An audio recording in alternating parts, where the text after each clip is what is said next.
Поредното издание на ски и сноуборд първенство Чепелариада се проведе през изминалият уикенд. Единственото по рода си състезание премина при отлични условия и донесе много веселие и адреналин на всички зрители.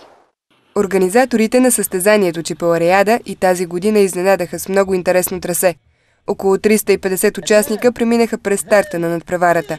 Всяка година състезанието се радва на все по-голям интерес от страна на скиори и сноубордисти. Това, с което се различава Чепелариада от стандартните състезания, е, че отличните умения в карането на ски и сноуборд не са единствените изисквания, за да напреднеш в класирането. Тук се изискват комплексни умения, а не само поддържане на висока скорост. Тази година участниците преминаха през няколко етапа, като скачане с чували, цепене на дърва, стреляне с фуники и забиване на пирон с острата част на чука. Много от състезателите споделиха, че най-трудната част от многобоя бе скачането с чувал. След този етап участниците трябваше да преминат по легата част от трасето, която бе сложна за сноубордистите. Повечето от тях избраха да тичат с екипировката, вместо да се возят на нея. Ето какво споделиха някои от участниците. Как беше първото спускане? Доста изморително, трасето е сложно, трябва малко по-внимателно на улите, защото има много лед, но общо взето добре, справяме се. Имаше ли падания? Не, нямаше падания, всичко е нормално. За първи път ли участвате на това състезание? За втори път, само че миналия път нямаше как да участвам. Първия и третия сега. Спас Николов завърши пети в третата група мъже сноуборд. Ще ни кажеш как се чувстваш сега, след като мина трасето първи път? Много добре, много е забавно, надявам се да остана до финала. Ще видим какво стане. Колкото мога повече да се състезавам по това трасе, много е весело.